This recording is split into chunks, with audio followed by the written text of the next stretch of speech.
Now we would like to go into the second session of the afternoon, and this is the last for the day.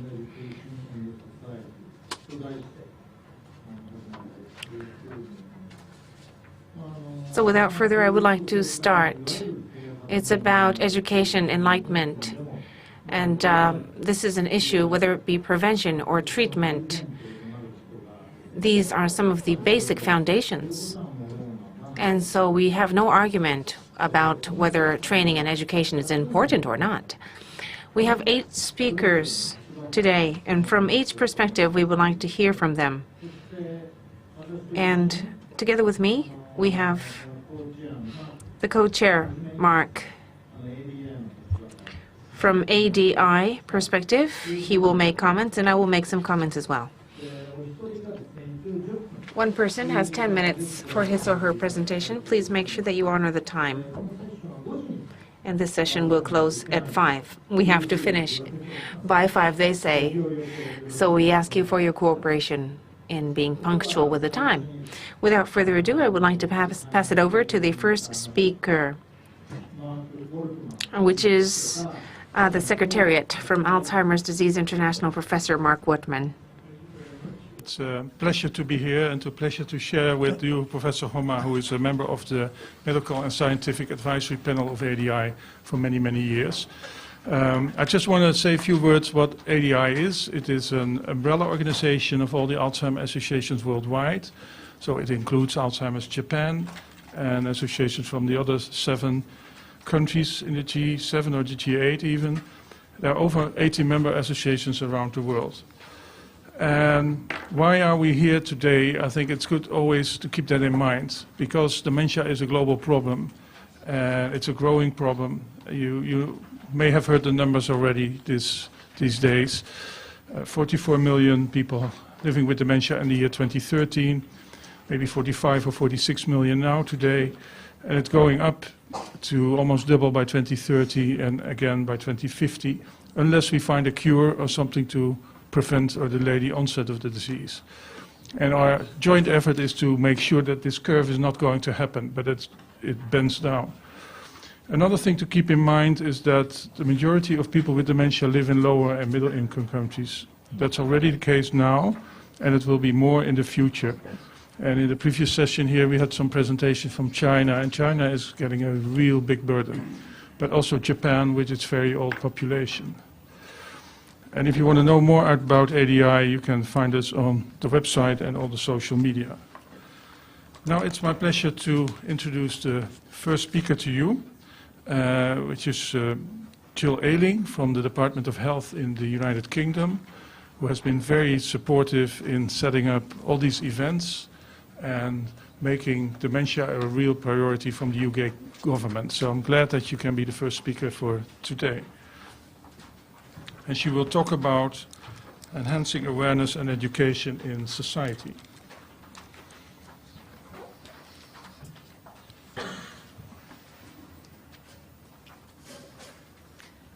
Konnichiwa.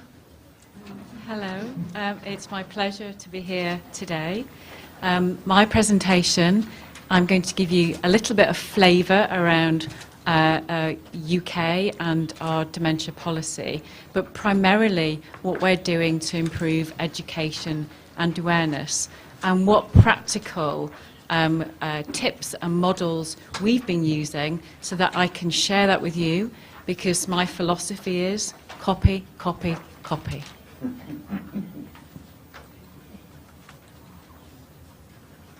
Okay, so I'm sure you're all aware of these figures. I think dementia is a global issue that none of us can afford to ignore. There are 44 million people globally with a $604 billion price tag attached to it. In the UK, it's estimated there are 800,000 people who have dementia, and that number is going to double in the next 30 years. We did a survey of people in the UK, and over 55 said dementia is feared, is the most feared illness over cancer and heart disease. So we know this is an issue that is starting to prey on people's minds as they are getting older. The other thing that we have within the UK, and I'm sure it's the same globally, is that people caring for people with dementia is really important. If that carer goes into crisis, then the person with dementia goes into crisis. So we need to be supporting the carer. And I think sometimes we forget about the carer. And then across the UK, there's huge variations in services. Again, I'm sure it's the same globally. So what's been our journey? So I was privileged to be the start in 2009, and I helped draft with other colleagues the National Dementia Strategy. So it's in my bones. I'm passionate about dementia, and I've stayed in this area, in this field, because of that. And then we had the Prime Minister's Challenge in 2012, and our slogan behind it was to go further and faster. How can we do more around improving diagnosis, raising awareness, understanding, and research? That then culminated with our Prime Minister using the G8 presidency for the UK to have the first ever Dementia Summit, which was fantastic. And our main ambition is to get a cure or disease-modifying therapy. But I suppose for me, the most important is the cure is coming tomorrow. We have to think about care today. We have to think about how we're supporting those 44 million people who've already got dementia. And how do we do that? Through civil society, through you and me. How do we, as society, raise the profile and awareness of dementia and reduce that stigma? So as a consequence, I was asked to head up the Global Action Against Dementia programme. So as you can see, all the slogans behind. So it's fantastic for me to come to Japan and see the third event. So we've had one in London, we've had one in Ottawa, and this is the third. We really need to champion and pioneer and innovate in order to defeat dementia. And not just in our own countries, and not just across the G7, but to low middle income developing countries, because as we've seen from other reports and research, that it's those countries that are starting to see the prevalence increasing. So for me, importance of education is key. I think whilst we're waiting for the cure, we need to think about how we use education to reduce the stigma, to increase awareness, but most importantly, improve care and outcomes.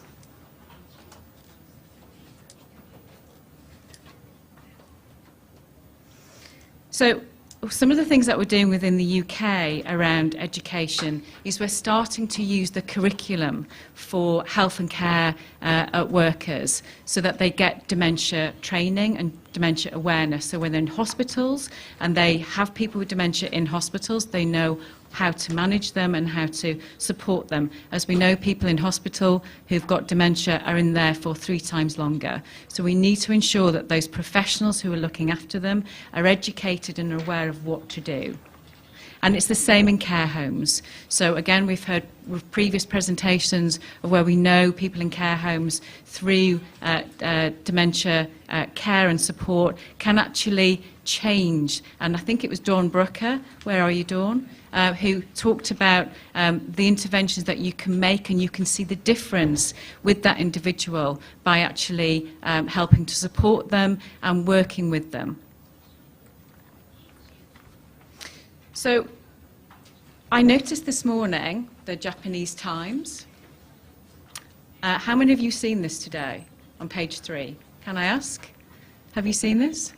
So the thing that stuck out to me the most was this quote about 115 dementia patients died in train accidents in the 8 years ending in 2012, and some of the victims' families were forced to pay damages to the railroad operators. Now that is a terrible thing. You know, people are wandering with dementia, and instead of supporting them within the communities and understanding it, we're saying it's their fault. We're placing a stigma on those families and those people with dementia. And when we've done the study and the surveys, people tell us, I'm afraid to tell others that I have dementia because I'm not sure that my friends and my family will be patient towards me or will help and support me. So we need to find ways of reducing that stigma and raising that awareness. And if we don't, then we won't be able to support people to live well with dementia. And I think this picture highlights the importance of that. of people being lonely and isolated in their homes and in care homes, but we want to move it to a place where people feel engaged and alive. You know, they may have dementia, you and I may get dementia, but I've still had a career, I've still had a family, and I still want people to respect me and still have a life. So these are some of the practical things we've been doing in the UK. We've got the Dementia Friends campaign, and this is my badge. And I came to Japan 3 years ago, and I copied the caravan mates, and we took it back to the UK, and we just used it. Now Canada are doing the same, and I would really like to encourage other countries to do it. So we now have over 500,000. We also have dementia-friendly communities, working with businesses and organisations. Then people are going into shops and businesses that their staff are trained to support people. We also have health checks, so when people go in for their regular health checks, that they're starting to be educated around what's good for your heart is good for your head. Again, all around prevention and early intervention. I funded a House of Memories, and this is a museum in Liverpool, and they use memories, memorabilia of people's memories, you know, back in the 40s, 50s and 60s to stimulate those memories and give, they're called, they have like luggage, and they take them into care homes and they take them into hospitals and people's own homes, and they use them to start to stimulate discussions. You know, how many of us hear a song on the radio and it takes you right back to where you were when you were in your early 20s, you know? So we all know that memories are important. And we're also, as I said, using training to also improve awareness. So for me, I think some of the models that we need to harness, and I love this picture, this is about using people power, using dementia friends and society to, I've seen my minute, thank you, to ensure that we allow people to still remain within their communities, to live well, to go into shops and for people to be patient with them.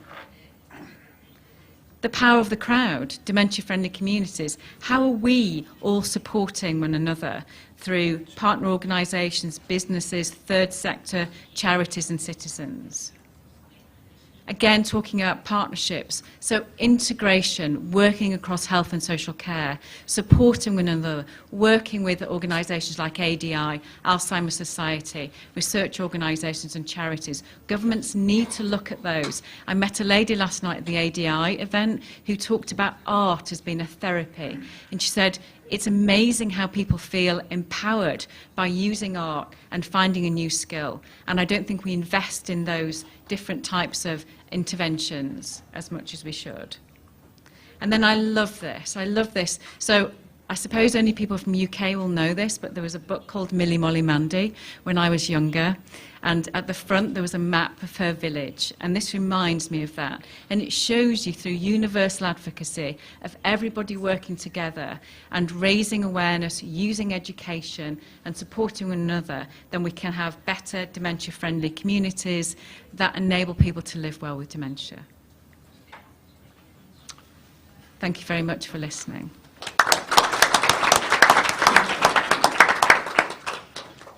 Thanks very much, Jill, and thanks for your passion for the cause.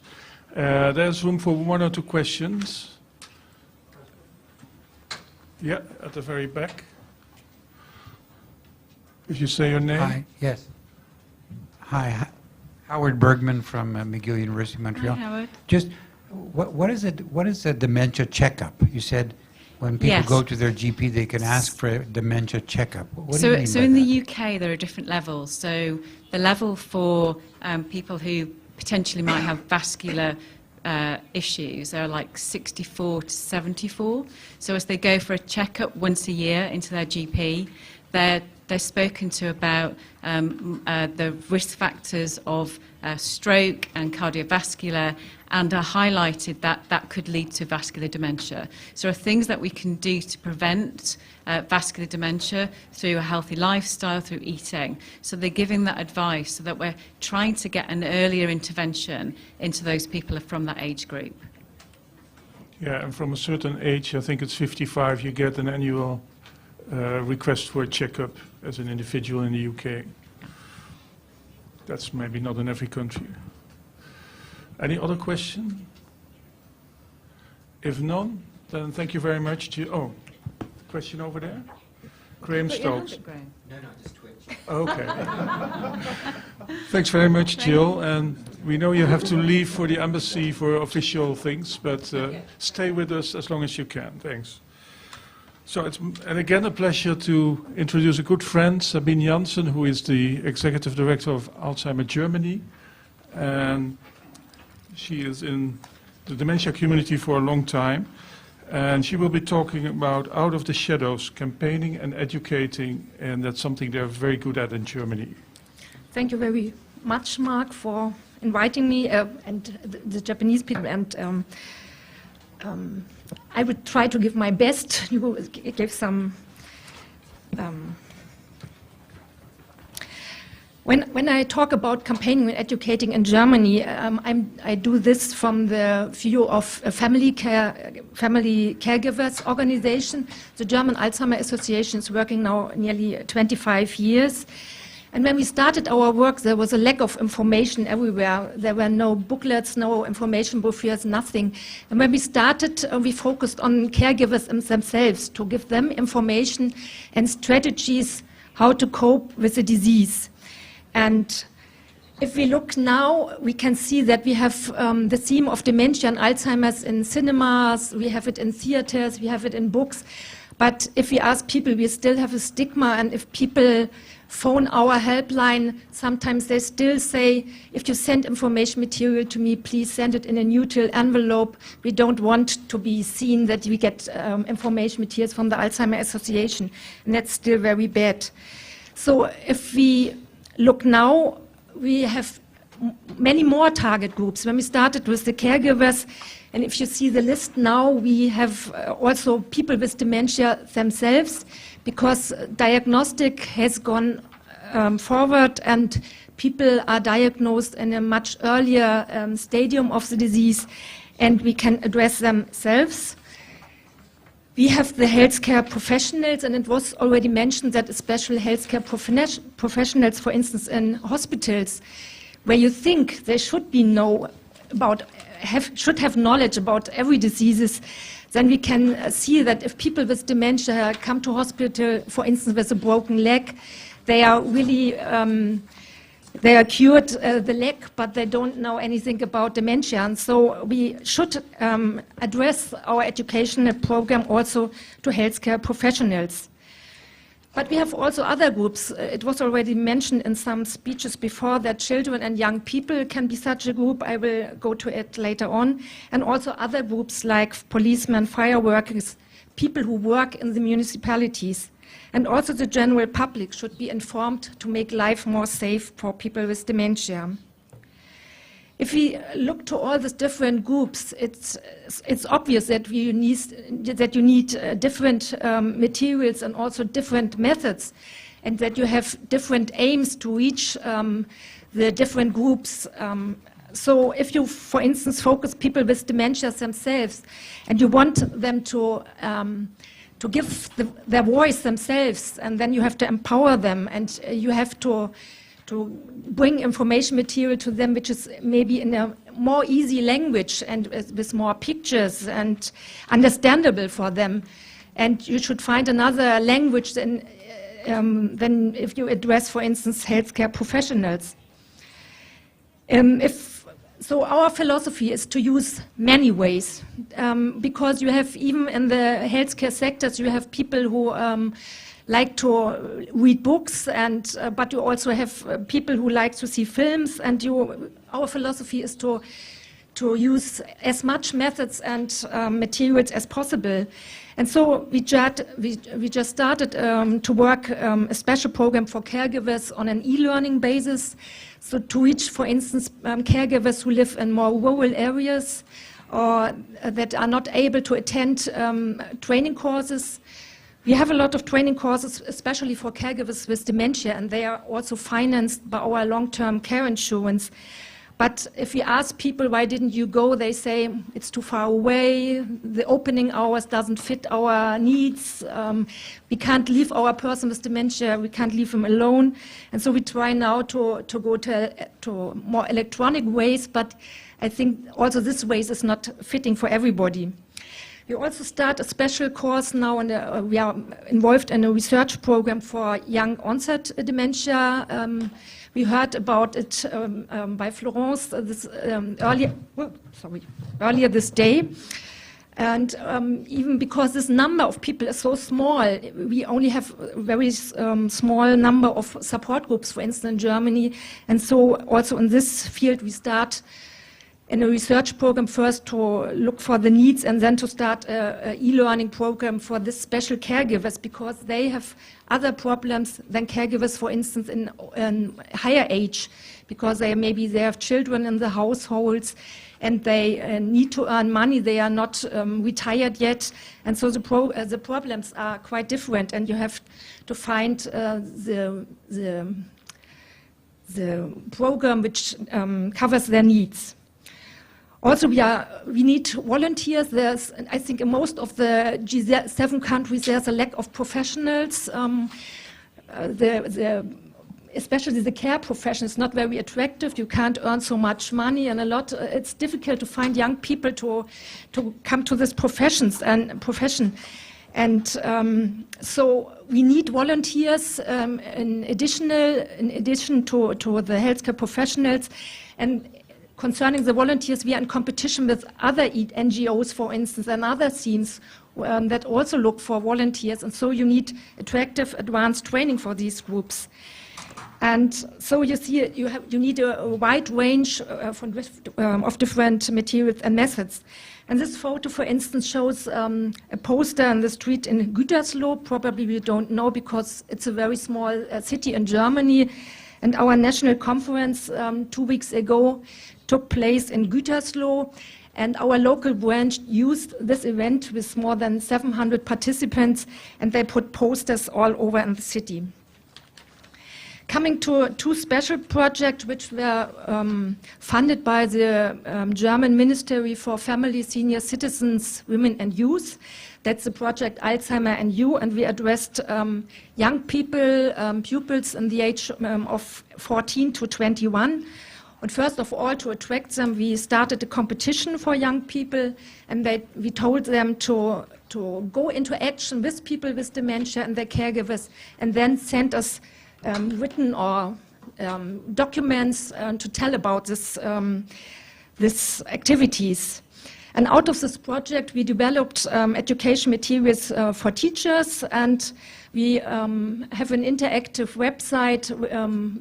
Here it's www.alzheimerandyou.de, where you find education material for teachers, but more or less you find films for young people, you find good examples how you can engage as a volunteer, and also you find support if you are involved with Alzheimer's disease because your grandparents, for instance, have the disease, or maybe even their parents if they are still, for instance, with frontotemporal dementia. The other project is also funded by the same ministry. We call it education of people in the municipalities, because people with dementia, they live everywhere. They live in our municipalities, and they still go in shops to sell things. They go to bank accounts. This is a situation in a bank.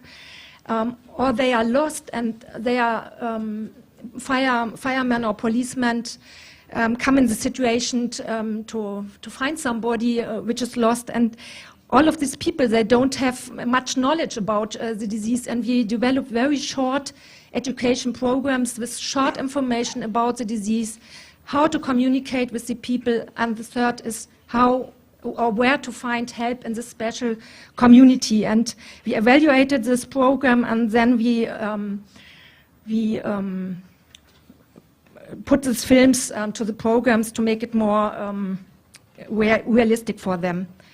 The last campaign I like to show is a campaign, Greetings from the Sea. Obviously, you see we worked with disorientation, people see it and they get irritated, and then you can inform them about disorientation by people with dementia.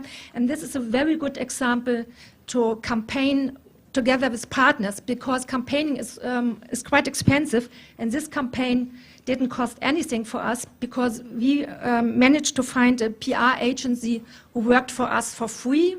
They got a prize, and they worked in a theme they like to work, so there was no customer and forced them to do it in a special way.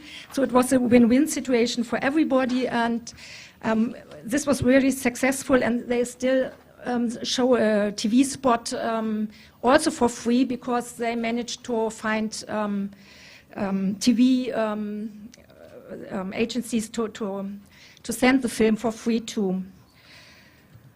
So that's our slogan from World Alzheimer's Day this year: dementia, everybody can do something, and you don't have to focus only on the healthcare professionals here, and you only have to educate them, but maybe you can also focus on the neighbor. We need the neighbor, and we need the bus driver, and maybe also the Alzheimer's dog, but that's another story. Thank you very much.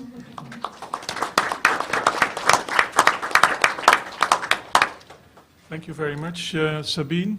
I think an inspiring talk. Are there any questions?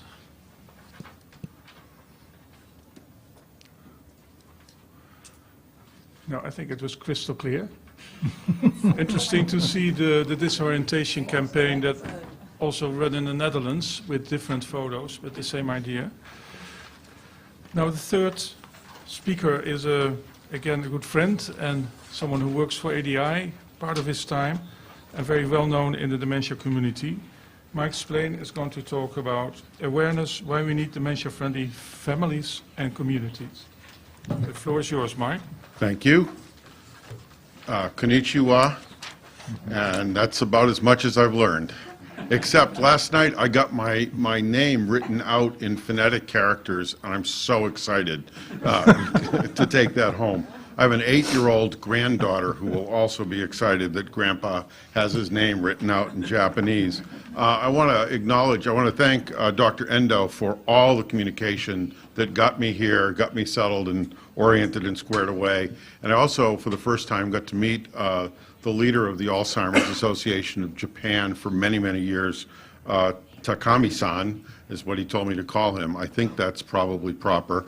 But I was delighted to meet him and learn more about what's going on. I want to talk about why. Why is and maybe we should have gone in different order, but I want to talk about why we need dementia-friendly communities.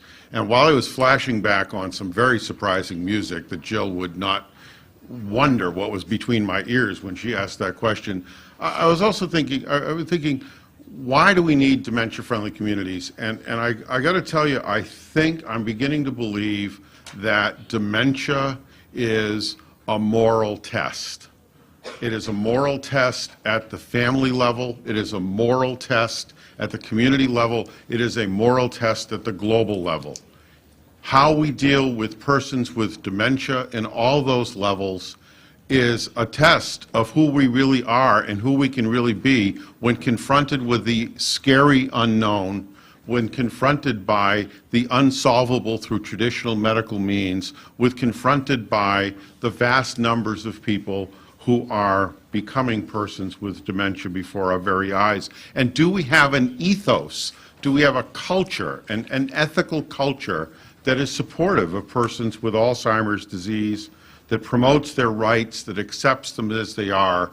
Do we have that in place? And I think not yet, but boy, I see it coming as quickly as possible, because people are buying into, at least the dementia community is buying into the need for a dementia-friendly society. I'm reminded of when I was a boy.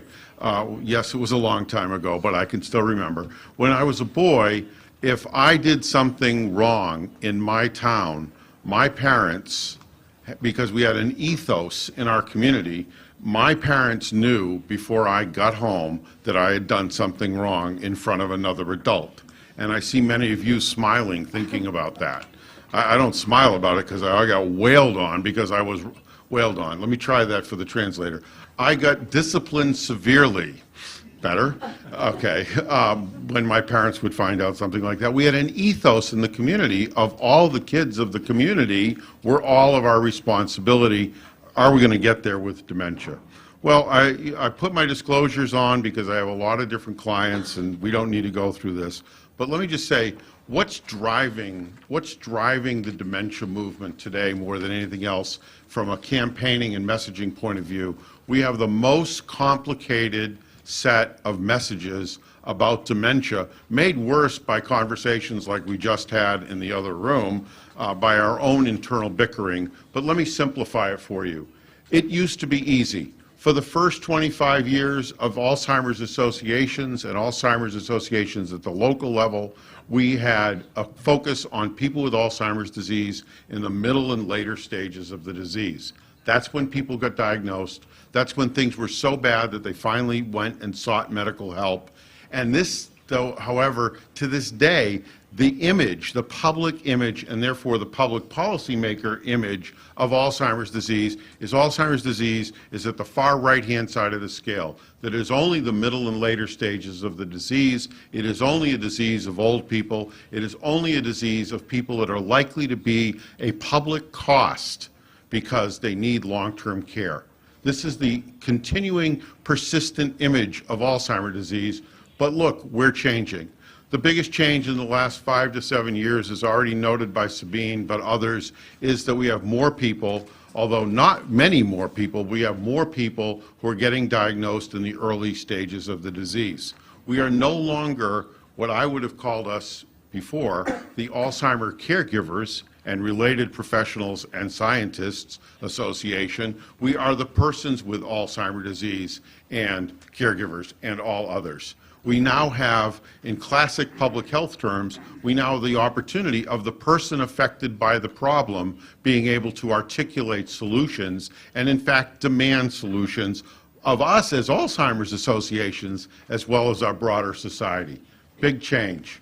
We also are in an era where, because of rapidly advancing science, we believe we can do some detection of the changes in our brains even before people have cognitive and functional symptoms. And way out here on the far left, we're also entering an era of being able to talk about modifiable risk in Alzheimer's disease. We can't do much about the unmodifiable risks, right? You can't go back and pick your parents. Some of us might have wanted to. We can't go back and pick our parents and grandparents that make up our genes. We also can't do an awful lot about the fact that we all want to age. Well, some of us want to age. Some of us are still in denial. But in fact, the modifiable risk factors. And so we have a very complex message to deliver, and particularly when you think that when we intervene across this path, we have the opportunity to affect an awful lot of lives with our messaging.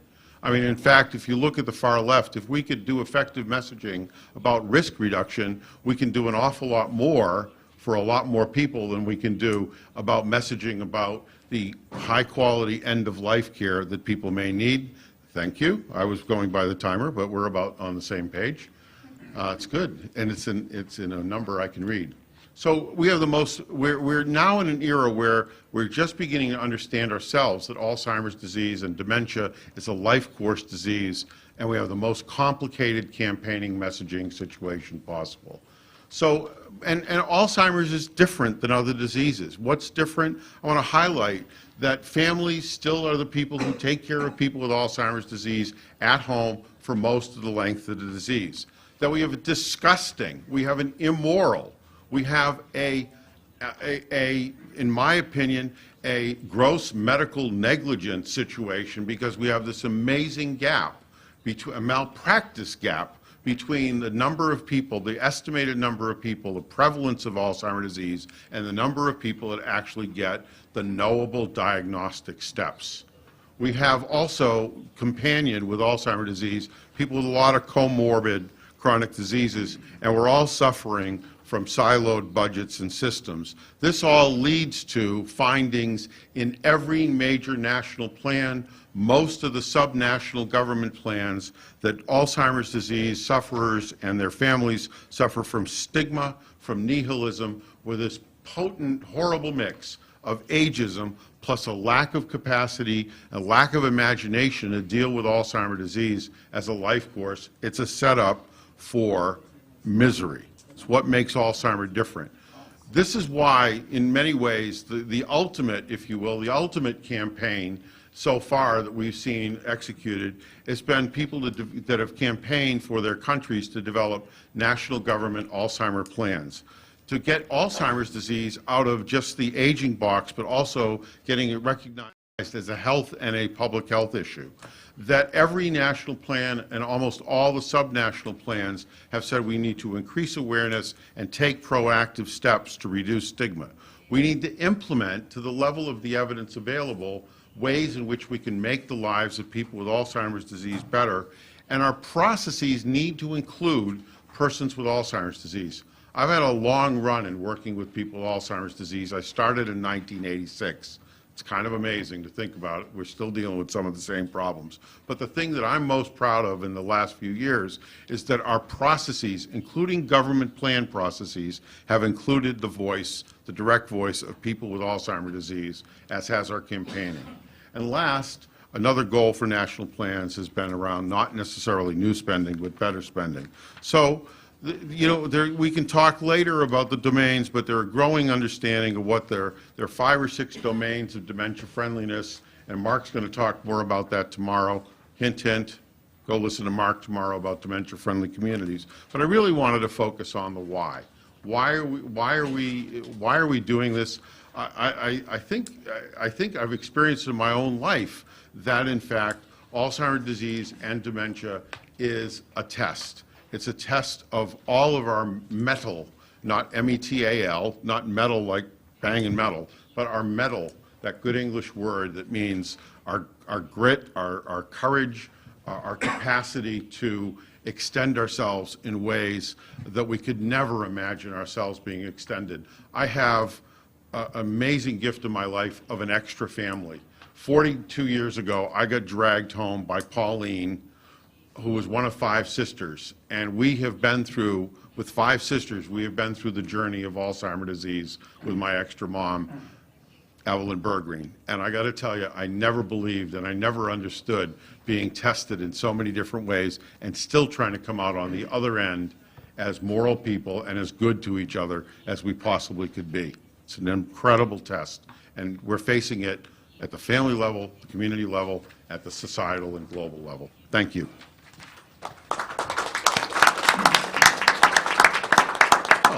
And you automatically killed the slides. Thank you. Thank you, Mike. Any questions or comments? Somebody who completely disagrees with the moral test? No? Okay, we can keep you. I'm going to start singing the song that Jill put in my head, maybe. What's the song, Mark? Reach out in the darkness. So our next speaker, it's a pleasure to introduce from Thailand, Mrs. Tasani Tantiritisak. You have the longest names in the world, I think. Yes, I guess. And you're going to talk about care and prevention of dementia in Thailand. Okay. Thank you. Thank you. Konnichiwa. Good afternoon, ladies and gentlemen. Thank you for the organizing committee for inviting me to this excellent meeting, especially Dr. Endo for his kind communication with me. Today I would like to discuss about care and prevention of dementia in Thailand. Now Thailand is going to the aging population due to the big great birth rate in the mid-19th century. On our national survey in 2010, we found that the aging people more than 60 years old may be nearly 13%. And we expected that in 2020, the aging people may reach to the 20% of the total population. By the good prevalence rate of the dementia is about 6 to 7% of the people who age more than 60. So in Thailand, we estimate that we will have over 500,000 demented people in our country. We have the 2 organizations of care. One is the government section. Most of the government hospitals are under Ministry of Public Health, and the others, some were University Hospital under the Ministry of Education, and the others are under other authorities. Also, the private section, which take care about 30% of our medical service in Thailand. We also have 3 major funds. One is the welfare for civil servants, and the second one is the social security. The third one is the universal corporate, which have the budget from the national budget for the people that did not under the other funds. For the flow of treatment, when the patient complain with the cognitive impairment, they have to go to see the primary doctor for the initial diagnosis and management. Then the primary doctor will refer the patient to the subspecialty. We have the 3 subspecialties that involve in the treatment of dementia. One is the gerontologist, the second one is the neurologist and psychiatrist for treating the psychiatric symptoms. We work together for the holistic care for the patient. Most of the specialists were working in the tertiary hospital or the university hospital. We also have the association involving in the dementia. One is the Dementia Association of Thailand, which provide the academic issue for the treatment of dementia. The second one is the Alzheimer's and related disorder association, provide information or educated for the caregiver and home health care. The third one is the Foundation of Alzheimer's Disease. This association may major in the research area in psychiatry, in the dementia.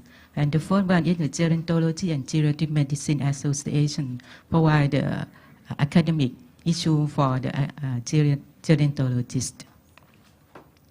For the awareness activity, we have many awareness activity, especially the World Alzheimer's Day event. We set many hospital or association will set the event on September each year. We also have the short movie competition about the Alzheimer's disease the Alzheimer's patient stories. And we have many kinds of education, such as talk in TV, sport, newsletter, and events such as World Alzheimer's Month and website from the alzheimerthai.org or thaimemorytest.com. We also training for the medical personnel for the specialized in dementia, especially the nurse and the general practitioners, also the caregiver. And we have the Healthy Elderly Cup in every rural area of Thailand that make the elderly people to have the active social activities. For the prevention projects, we have many kinds such as the use the bend or lose it. We encourage the elderly people to have the active social activity or hiring the retired person still to work, or encourage that you have to still to work, not live at home. And this is the second project, is the Old People Pay Young, we call OPPY. This project make the elderly people go to school again to learn about how to use the computers, telephone, digital camera, and how to communicate with other people with the social media such as Line, Facebook, or Twitter. The third one is the active social engagement. This is for the special person that still work well, or they will prolong their retirement period later. And the Healthy Aging Cup that I described before. The final one is the cognitive training programs. This program is setting by the Ramathipati Hospital, is the research project. They will screen the elderly people for the MCI in 5 rural areas in northern and eastern part of Thailand. And they will give the MCI patient for the cognitive stimulation program, and that then do at home under the supervision of caregiver or nurses. This project is still ongoing. This is the example of the World Alzheimer's Days event this year. You see there are many hospitals or associations that will set up the event for awareness of dementia in September. This is our example of my institute. This year we set the event in the park where the people go to exercise. We screening for the risk factor of dementia such as the blood pressure, BMI measurement and blood test, and also do the cognitive screening. We also have the many booths for stimulate brain exercise such as the making a craft or playing games and healthy food demonstration. And we also have a small talk about how to prevent dementia or how to take care of the patient at home. About the treatment, we have our own clinical practice guidelines that we work together with all subspecialties that involved in caring dementia people by using the evidence-based medicine data. And we also have the memory clinic. This is the multidisciplinary approach, and we include the doctor, nurse, physicist, occupational therapist, social worker to work together for caring the patients. And we also have the group meeting for the caregiver every time they come to the clinic for education and the counseling too. About the drug, due to the high cost of the drug, especially the cholinesterase inhibitor or the other drug, only 50% of Thai patients that can access the drug. So many people just receive the symptomatic treatment. We also have the daycare unit to take care of the patient who did not have the carer in the daytime. And this patient will join the activities such as the exercise, dancing, writing, making a craft. In some patients who have the disability, we send them to go to the physical therapy and have the treatment with the alternative traditional Thai massage too. Finally, I would like to thank you, Dr. Sirinthorn Chantasarikan. She is the president of Thai Alzheimer's Association for helping me, giving me some information about this presentation. Thank you.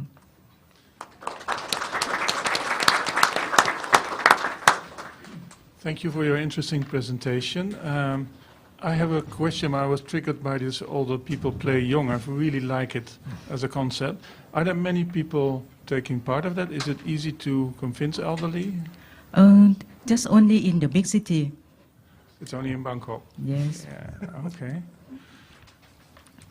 Any questions from the floor? What was the meaning of the map? The Different map. colors. Different color. Oh, it's just the flag. The flag color. We have the five color. Five It's colors in the flag. And the country is very in the long, flag. you know. Okay, thank you very Thank much. you. And give our regards to Mrs. Srinathong.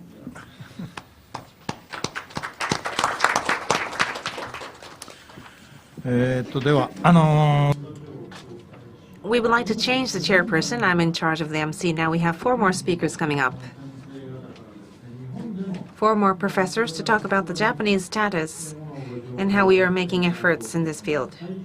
The first speaker in the latter half of this session will be provided by Professor Kunio Nita. It's a primary care physician, and he's one of the representative athletes in this field, we should say. From Medical Corporation Tsukushi-kai, he will give us a lecture. Thank you very much, Professor Homa. I'm going to speak in Japanese. You can all rest assured. In the second session, we had discussions regarding prevention and care. And we were saying that community is very important for care. And now I'm talking about enlightenment of citizens in that direction. So in terms of dementia patients. We're actually pursuing the ideal city, ideal society, a dementia-friendly society. And in order to solve this problem, we need to focus on the problem of dementia itself. And also, we need to think about some of the barriers in society, the societal barriers like insurance systems that become a barrier for a good quality life. And also the family or the people that surround the dementia patients are also one of the elements in terms of environment that surrounds the patient. And I would like to think about each and every piece. So the first one is prevention, medical prevention, and the countermeasures, the medical countermeasures. In Japan, we often say, we talk about the second point, which is the redemption of the medical insurance services. And we do have a certain extent of progress in this field, providing medical redemption from insurance system. But there are still some barriers. And some of the elements that prevent that are the lack of self-help and also help from the community or public support. When we again think about the dementia patients, they have not only neurological impairment but also problems in their life or their physical status, and furthermore social psychological elements as well. So this is where it relates not only the patient but also for the community. We actually use this diagram to explain to the community. Now sometimes there's a vicious cycle, the degenerative sort of a cycle where the family deteriorates in terms of physical activation or physical and mental status, and with this it limits the patient from participating in social activities. In order to bring this from a negative circle to a positive cycle, we need to think about the three elements that I spoke of earlier: the social factor, environmental factor, and of course the personal factor of the patient who has dementia. By focusing on these elements, and if we can turn it into a positive circle, we believe that even if dementia progresses to a mid-stage or the final stage, they can still adapt to society with, of course, the understanding of society. In terms of environment, it means an environment that the patient is familiar with or feels comfortable in. This is the sort of environment that will help the patient to continue to adapt till the very end. Michael talked about dignity and ethics earlier, so I would like to talk about that as well. I think the one thing that protects the patient is self-support, autonomy in their daily life. And the other autonomy is independence. So that means you need to have independence in your daily life and also autonomy that allows you to express yourselves in your life, even if you have dementia. I mentioned the 11 items, but I think movement is one, so that the patient can be active in the society freely, then eat, and also excretion. These are some of the elements that maintains the patient's dignity. Even if you have dementia, we can still maintain dignity by nailing these basics.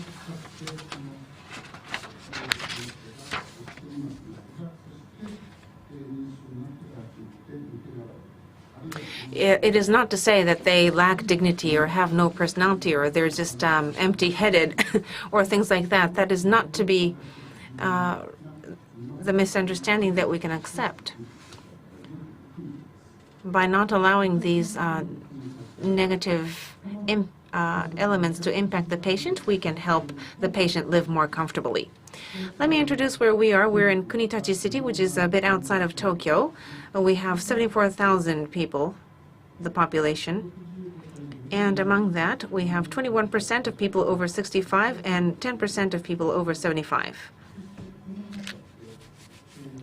In this situation, we have defined the number of people who need some sort of nursing care. The number, as of 2014 spring, is 2,994.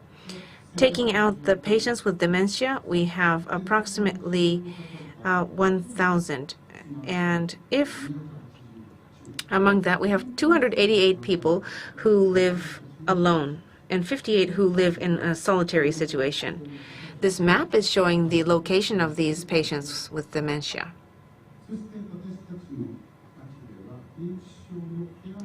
In our Kunitachi city, we actually have something called Careway. It's a care approach to patients with dementia. First of all, they're healthy, then they become MCI, then they go to primary, middle, advanced stage. In these stages, we try to define what is necessary. What do we need to provide to the patients at Kunitachi City? And so, when you're healthy, first of all, you need to make friends. You need to have a society. You need to participate in citizens' workshop. We provide these workshops twice a month, and eat is another important activity. A home doctor oversees such activities, making sure that the patient is doing these activities. And also, there's a model that the Ministry of Health, Labor, and Education has established. We have this day, a Dementia Day, Alzheimer Day. And 3 years ago, we started this, or actually 4 years ago, we started this cafe for people with dementia. So we're focusing on the solitary people who live in Kunitachi City, the 50-something people who live alone. They need support from the family, and also they need to be able to adapt to change. They need actual supplies, physical supplies from the municipality as well. So what do we need to do? What should we provide? The first thing we did was create a care team for dementia. And also, we have a supervisor. And we need to beef up the system of care team for dementia to fight the disease. And also, with the government and the citizens and the medical caregivers together, we trying to build a society together from our roles that each of us have. We continue to do this as we speak today. There's another topic that I'd like to introduce. In our Kunitachi city, I'm going to use the word of wandering. There's actually 13 people who walk around on their own and basically get lost wandering. I will use this word intentionally. And there are types here. There are people who lose their way, there's delirium, and there's other reasons. What they are doing is, well, they were going to get breakfast, going to get exercise, or just going shopping or going to the post office. But the thing is, they could not go home. What can we do to address these people? Well, we can use the wandering GPS system and also have a network together with the police boxes, and also provide cars too, including taxi companies. This is how the city as a whole oversees patients. Ultimately, we're thinking that this is a city that should be a place where patients can live even when they end up being solitary at the end. That is the sort of city that we are trying to build. Thank you very much for your attention. Thank you very much. That was a very tangible speech. Thank you very much. It was very specific. It would be wonderful if we can create such a city, because it would become a place for patients to feel reassured in. Any comments or questions here?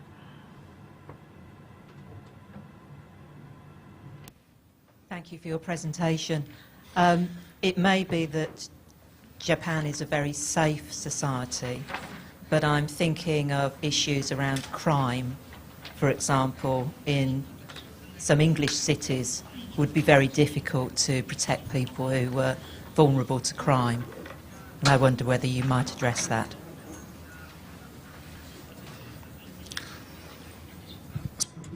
Last year, in Kunitachi City, we actually had only 2 thefts and 1 murder. It's a very safe city, is my comment.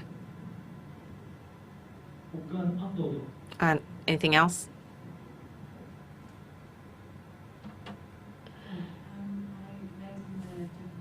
This morning about a lady who wanted to go out and wander the streets because she felt imprisoned in her own home, and eventually her daughter allowed her to do that. And like Dawn, I thought, well, how safe is that to do? But it's great to see how safe it is.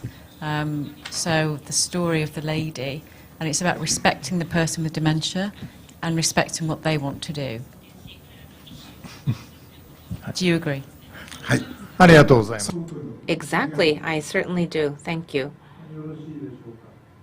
Are we good with questions and comments? Thank you very much, Professor Nitta. Proceeding, we would like to move on to the next speaker. 斉藤典子 The next speaker is Dr. Noriko Saito. In Japan, we have the Japanese Nursing Association. This is the largest association for nurses. About 1.5 million nurses? Well, no. 580,000 members, but still it's very big. 680,000 nurses are in the association. This is a big organization. Nurses are very close to people with dementia, and what kind of thinking behind nursing is something she is going to present toward the achievement of the dementia-friendly society. Dr. Homa, thank you very much for the kind introduction, and thank you very much for giving me such a precious opportunity. I am the executive officer of Japanese Nursing Association. My name is Noriko Saito. As was introduced, our association consists of 680,000 members. This is the largest association in Japan, including the other industries. Well, people with dementia should live lively, and I'd like to explain to you what we are doing for their life. What is the society we have to aim at? There are a lot of expressions depending on the country. What we say is it's very important that there are least burdens on the patients and their families, and people with dementia can receive continuous medical, nursing, long-term care services with high-quality services, and they can continue to live. And also there is no bias and prejudice and against dementia, and people with dementia's wishes and rights should be respected. The public and healthcare professionals and the government should collaborate for realizing dementia-friendly society. That means people with dementia should be supported so that they can live comfortably. And that is the society we have to create. And for that purpose, we have many different roles, including nurses. We have medical specialists and nursing specialists. And of course, we support to enhance QOL of those people with dementia. And also governments should be focused on establishing good cities, and also institutionalization, and also informal support by the public is important, and participation, involvement. And we have to protect the right of people with dementia. That is very important as well. So including nurses, we have nursing and rehabilitation and medical experts, and they should focus on the lives of people with dementia, and how to support those people should be shared as our goals. That is crucial. That is indicated on this slide. Our association has these missions so that we can support the society where patients with dementia and families can continuously live in their own town to the last minutes of their lives while maintaining a human dignity. First of all, our theme for this session is education and training, so I'd like to focus on this theme as well. But other than that, our association is involved in publicity, public relations. What nurses can do for people with dementia is conveyed as messages. And also in Japan, we have a lot of nursing opportunities, and we listen to those nurses, and so that we can reflect what we hear in the actual practice. But today I'd like to only focus on education and training.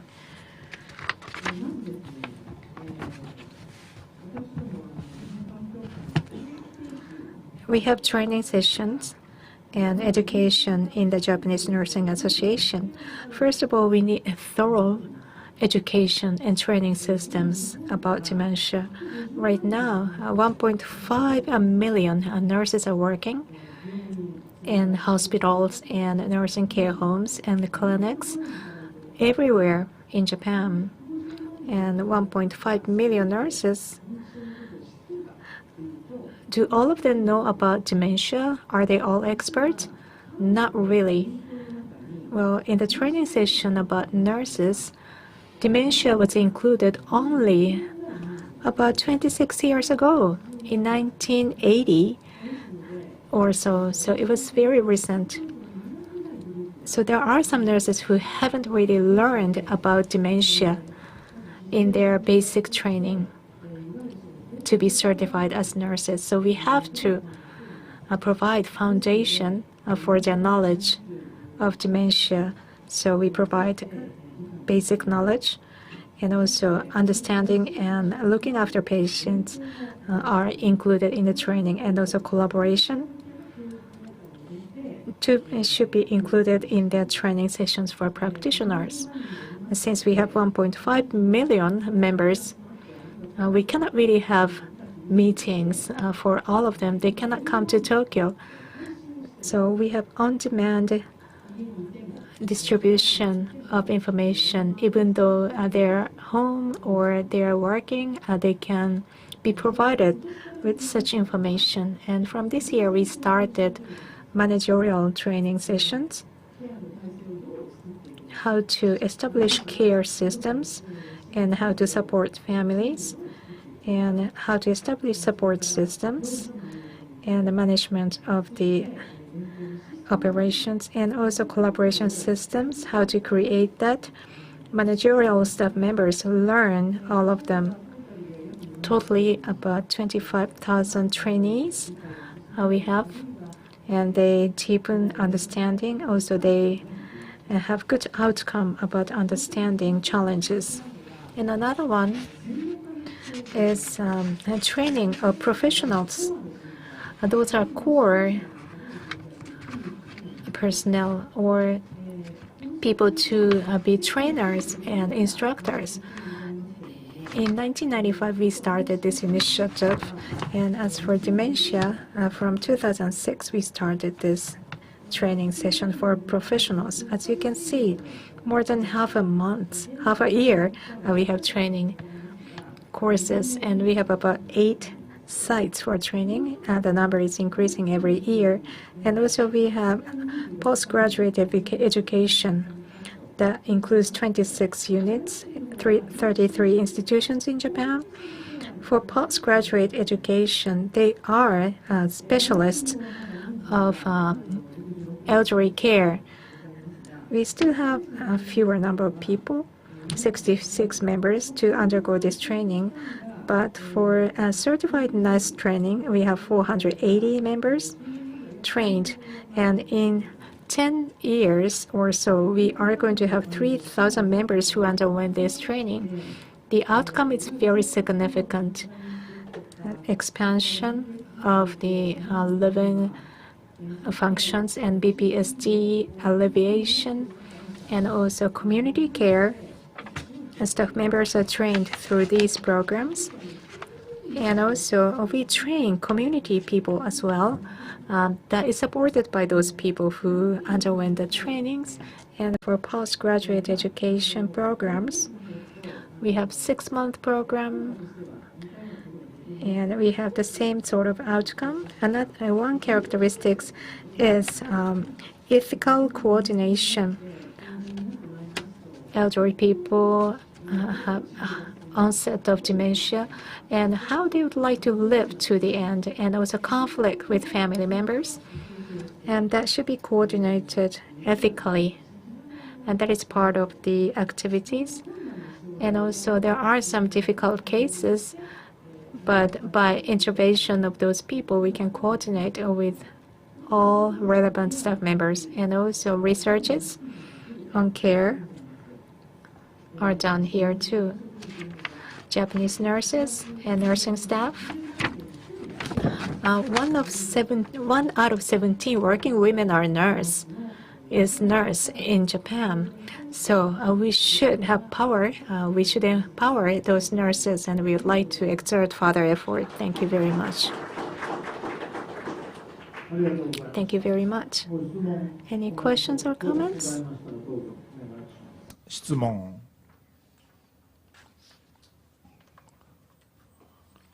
よろしいでしょうか。 No questions? Okay. The role of nurses is very, very important. It's crucial and essential for dementia care. If no additional question? Well, that 1 out of 17 working women are nurse. Yeah, that's amazing. Yeah. ありがとうございました。はい。 Thank you very much. いただきます。次もですね、看護師さんからの発表ということに。The following speaker I would like to introduce. She is focusing on building the society, building a city, and she actually has some case practices that she is active in. Convenience stores and other stores. How much do they understand patients with dementia? And you know, the level of that knowledge and how they address the patients is tightly related to how comfortable the patients are. So from Tokyo Dementia Care Research and Training Center, she is my colleague. I would like to introduce Professor Nagata, Kumiko Nagata, Ms. Kumiko Nagata, on the multi-layered human resource system supporting people living with dementia. Thank you very much, Professor Endo. Oh no, Professor Homa. How could I make a mistake with this name? I'm sorry. Thank you very much, Professor Homa. Thank you very much for providing me this opportunity. I'm sure that all of you are quite tired, so please relax, you know, unwind as you listen to my presentation.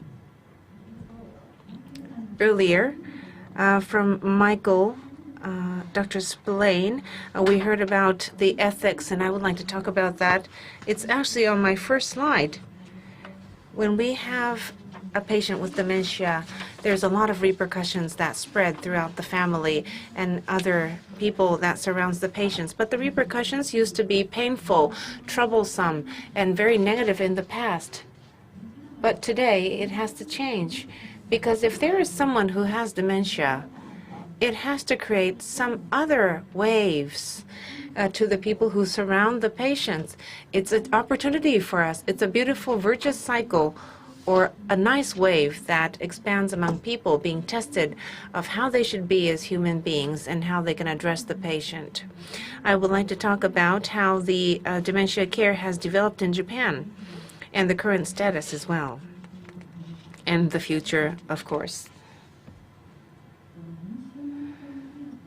Taking care of dementia patients and training people who supports the patients, the situation has changed dramatically in the past decades. We started from year 2000 focusing on personal care, individual care. And so the Ministry of Health, Labor and Welfare in Japan started to take actions to establish the training centers for dementia caregivers, especially by municipalities. Municipalities by prefectures chose leaders to nurture going forward. So there was a continuous training of these people from 2000. And from 2005, we also tried to shed our focus on people who live in the community, which we call dementia supporters. These are not necessarily professional caregivers, but they are supporters. And also, we actually started to establish a system for support doctors and also a training for your personal doctor. And from 2010, we tried to promote support in the community. It's called the Dementia Regional Support, and the promoters have been trained after 2010. Also related to Ms. Saito's activity taken by the Japanese Nursing Association and other organizations and societies have been very active in promoting these training-related activities. And with the development in such manner, we've been able to establish a variety of jobs or occupations related to caregiving for dementia patients. And so step by step and steadily, we have been able to increase the number of caregivers in various sectors. But now we have some challenges, too. First of all, the quantitative challenge is that we have more people with dementia prevalence, more than the number of people who we were able to train. And the people who are trained sometimes leave. Another problem is that various types of organizations train the people. So it's very hard to keep track of how many people have been trained. The municipalities don't have an idea of how many people there are that can give care in their prefecture. The qualitative issue is that the share of sense of values is not being promoted. Also, there's a big gap between learning and exercising.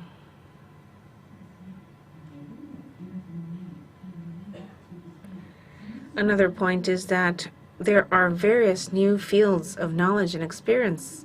And so the new knowledge needs to be provided as training to the people, but there is not much opportunity to continuously provide education to people about the latest knowledge. Therefore, we need to further expand our activities to train people, but there is a gap between municipalities. In Japan, we have about 1,700 locations, municipalities, but there's a big gap between the municipalities. Some have various beautiful landscapes, some have a very nice fisheries town, and so it's not like you have dementia and you're supposed to get the same care from every single municipalities. Unfortunately, that is not the case. Each municipality is working on their own pace, but there needs to be something that binds them all. So, of course, the municipalities have to work on their own way of establishing training and care for dementia patients, but we need to unify it in an integrated manner across the country. This is another challenge that we are seeing. So in order to address these challenges, we know from our past experience that we need to grow human resources who can think but also exercise what they have learned and provide that with unity to each municipalities. And also, we've been focusing very much on professional care providers, but we need to also train the government officers as well, because they need to be capable of planning the society, planning initiatives for dementia patients.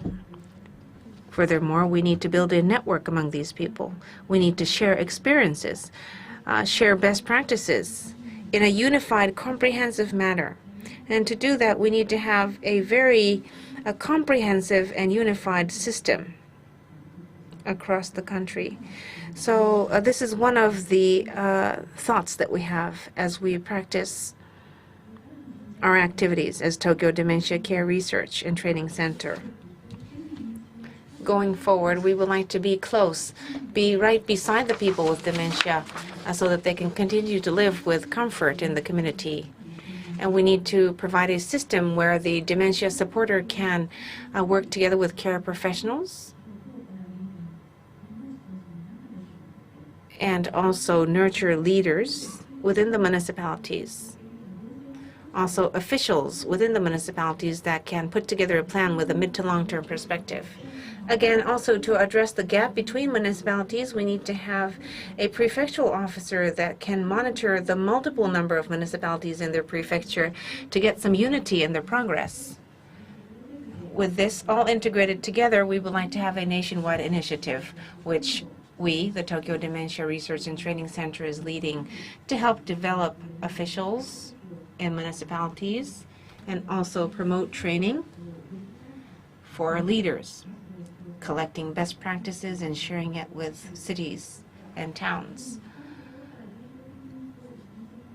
So this is how we are trying to train people from not far away, but from a place that is close to them in the beginning.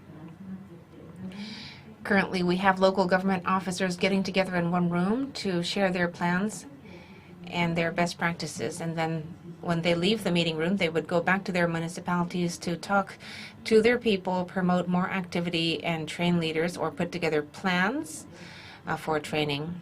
And with that, they actually get the stakeholders involved, the supporters and professionals together in one room. I'm sorry that the photos are small, but this is the citizens, doctors, and nurses all together in one room.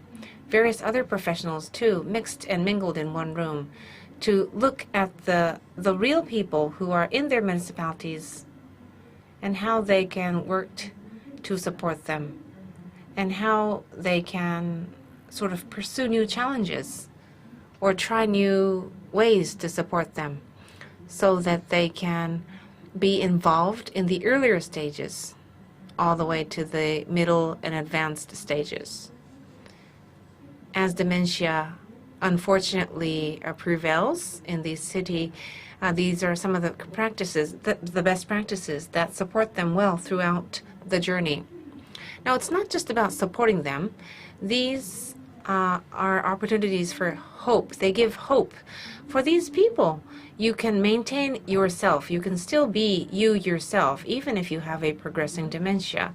It actually gives a very rewarding job for the care supporters. I did mention that some of them leave, and that is a challenge, but we need to provide a system where they can be rewarded, visibly rewarded, through their jobs. So this is sort of the virtuous cycle that I am talking about. And the challenge is, how can we expand this throughout the nation with uniformity?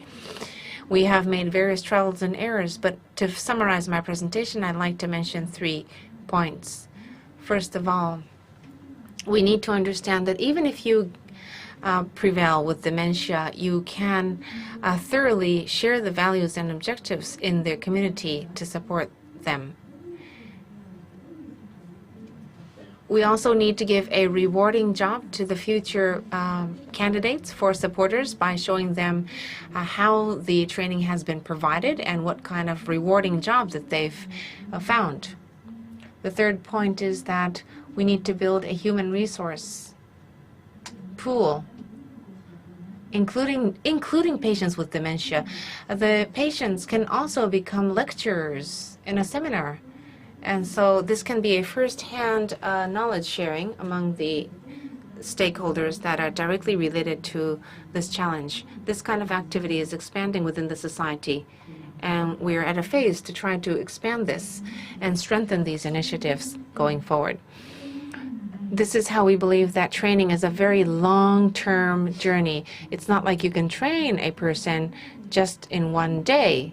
Stigma is also a very thick wall, but we need to continue to work together as a collective group to fight against these thick walls. And there are various other challenges that we are facing, but we would like to continue to pursue the possibilities by sharing knowledge with the globe.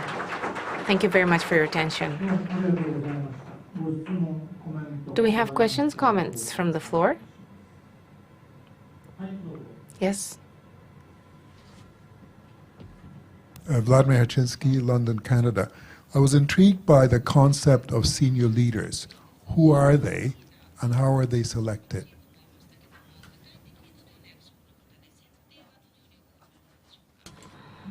Yes.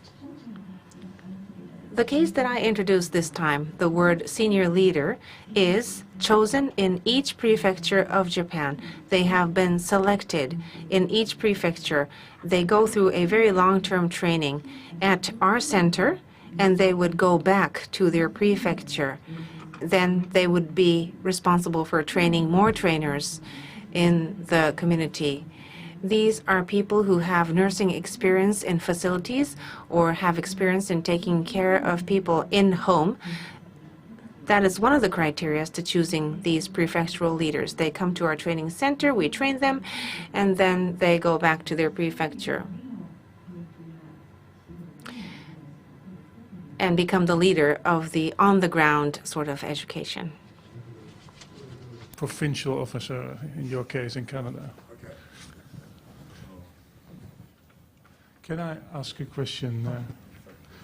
I wonder, you said it's not good if the care is not the same all over the country. And that's a discussion in many countries where care often is decentralized to the local level, to the municipalities. And then you get some differences. And I agree that it's not good if the level of quality is low. But there are also some positive things. If people have more autonomy in their work, that can be more satisfactory. They can be innovative, and then others can learn from it. What do you think about that?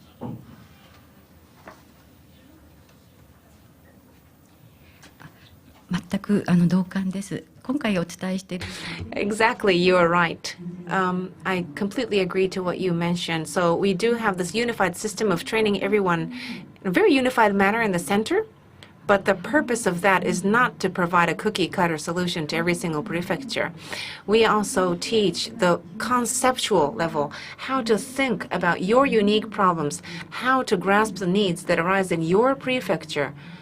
If you have a group of people who are skewed to maybe more advanced in your community, then how should you better address them? So we're thinking more about how uniquely you can provide support to your community, and it's about training the people who can address that. And I actually think that the gap between the municipalities are interesting because there is no two municipalities that are the same. And the sense of values seems to be very different as well. The needs to the level of how much support they want is different depending on whether you are a very large-scale metropolitan municipality or a small town. So sometimes in Japan, there is this word that it's too long for too long to put on your arm, but too short for your arm towel, but too long for your waist towel. So it means that we cannot give a cookie-cutter solution, because if we tried to fit one-size-fits-all kind of solution, then it would be too short for some municipality and too long for some municipality. So it's really how to address the uniqueness. Thank you. Any other questions or comments from the floor? Thank you very much, Ms. Nagata. では最後にですね、このセッション I would like to introduce the very last speaker for today's session. One of the hosts for this summit is National Center for Geriatrics and Gerontology, NCGG. From NCGG, we have Professor Endo Hidetoshi. He is one of the leading actors in this effort. and the training in The theme is training in the future of enhanced awareness and education in Japan. I was thinking that I was going to speak in English, but I'd like to speak Japanese. From this year, I am the director of the National Center for Geriatrics and Gerontology, Center of Training and Innovation for Gerontology. I'd like to devote myself for training and education. Well, maybe in 10 years, I'm going to have dementia. And when it happens, I'd like to have good nurses for me and good doctors, good caregivers for me.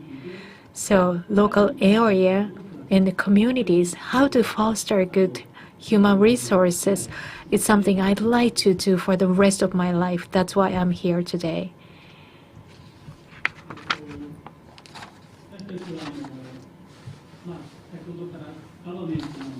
We talk about government or local governments, communities.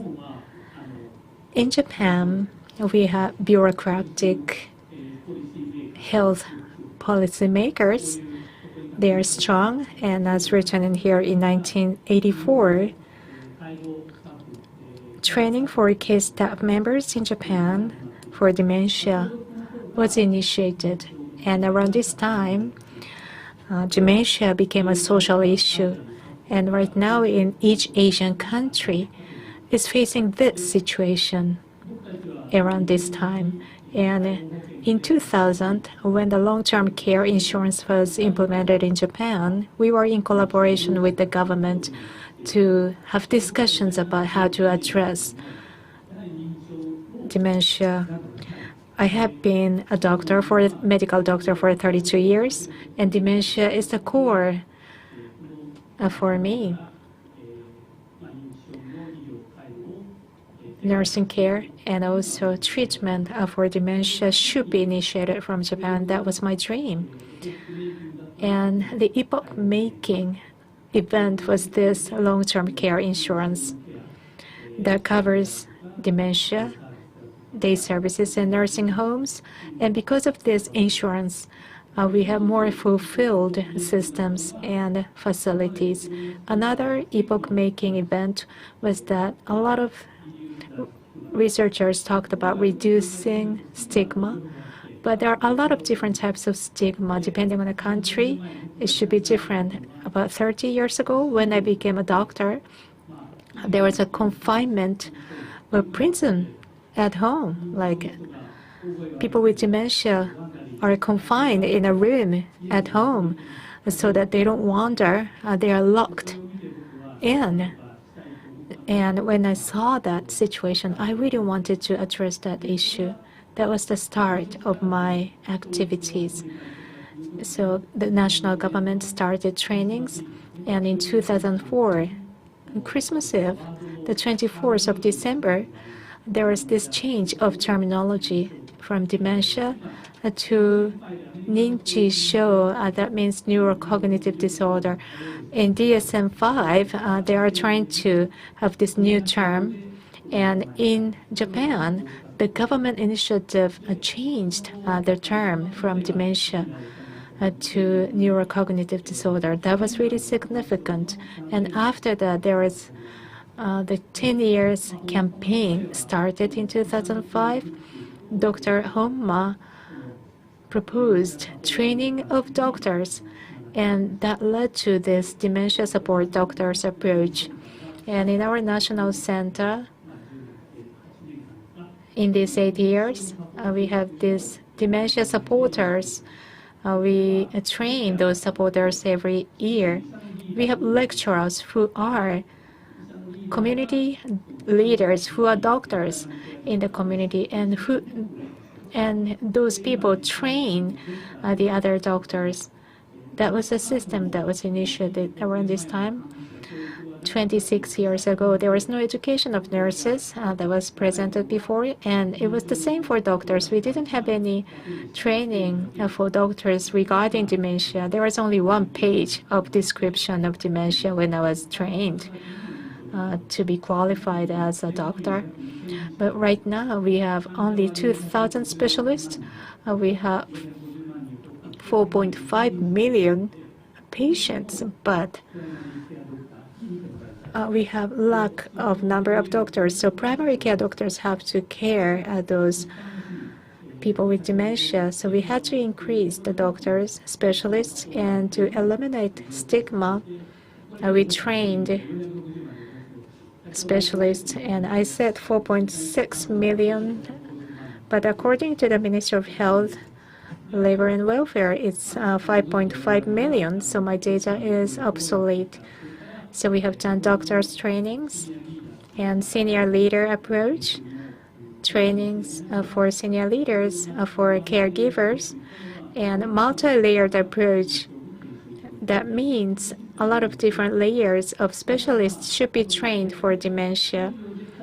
And in Japan, we have covered a wide scope of occupations, but it was not large enough. But in terms of training and education, we are starting to be developed. And the Ministry of Health has initiatives for access to medical support. Medical Center of Dementia was established because of that. Recently, the trend is the Orange Plan. From 2012, we have a 5-year plan by the Ministry of Health, Labor and Welfare that includes educational systems. So I have only 3 minutes left. I don't know what to do. And this is the objective of the training and education. One thing is to stop the stigma and also to enhance awareness of the public. And the next one is to reduce the care burden of the families. If you don't have this, everyone goes to the facilities. They have to go to the facilities and institutions. For community care, to support families is very important, crucial. Family support to reduce PTSD should be crucial too. And for that, we have care staff education and specialist education is very important, and that is called multi-layered approach. In the future, through education, we need to enlighten the public that leads to early stage diagnosis. That leads to radical treatment of Alzheimer's diseases and MCI. We can start early to eradicate, to have radical treatment. And multi-layered approach was mentioned by Jill, so I'd like to skip this part. But there are many multi-layered approaches, public, families, and classroom-type trainings and professional trainings. Recently, shopkeepers training, policeman training, and student training in the earlier stage of education. And these are the tools. Well, lectures are the major tools, but how we can use DVDs. Recently, for professional trainings, we use group works a lot because through case control, we have to conduct group work to make it more effective and to reduce the stigma, to enlighten the public. The biggest contribution came from TV programs from 2003. I have been featured by TV programs, and tomorrow Dr. Matsunaga is going to be the moderator for the sessions, but to enlighten the public was my focus. And books are important, but we have less people who read recently books. So e-learning maybe, and movies, videos, this is really important. Every year we have movies related to dementia. Every Day is Alzheimer's is one of the movies, and I am one of the actors, actually. I have performed. So please check this movie. And the internet, nichishoforum.com, is introduced in the booth. Recently, we have English videos as well, so please check it out. NCGG information is provided on this website. Q&As are included here too. This is the framework. The government initiates, and also we foster leaders under the cooperation of the Japan Medical Association. This was what we have done in these 8 years. And through the Medical Association, neurologists and also psychiatrists, about 2,000 people became specialists of dementia, and we'd like to expand this to the public. Doctors are not invited only to give lectures. We have consultation systems for GPs, and also they can become leaders for community network. And also in the local areas, they can be consulted by local governments, and they are leaders in the communities as well. And also they have early initial phase intensive support team, and they are the leaders and members. So we have focused on multi-layered training, and going forward, collaboration and cooperation is the focus. Well, since I'm running out of time, I'd like to skip this, but the target is doctor, professionals, persons with dementia. We have to foster good leaders, especially for persons with dementia. We need to hear voices of those people so that we can make policies. In Australia, they are doing it. They have a reflection of patients' voices on the policies. And also education is a very important element for that too. And Dementia Cafe, in Japan, we have an increasing number of those cafes. It's a comfortable place for them to hang around. And I really hope that these kind of places is going to increase. Last but not least, these are future aspects. Of course, we need to reduce stigma, and also improvements of the care. Quality of care should be enhanced. Accordingly, nursing staffs and doctors should provide good care to reduce BPSD. Starting from fundamental and basic training, we have to have more advanced trainings for those staff members as well. And we need to understand the importance of good practice, and also sharing information among different countries is important, because Japan cannot be advanced only by ourselves. We need to share education and information with the UK and the United States too. And the worldwide support system is necessary. In our center next year, we are going to have an accommodation model for people from all over the world to be trained. Especially WHO is going to be the center of the activity, and developing countries and Asian countries will be invited for improving BPSD and the care, quality of care. Thank you very much. ありがとうございました。 Thank you very much. Any questions or comments? Yes, please. The mic is coming. Maybe I like to add one comment to your last point, the worldwide support system. I missed in my speech. And I just want to mention the twinning program of ADI.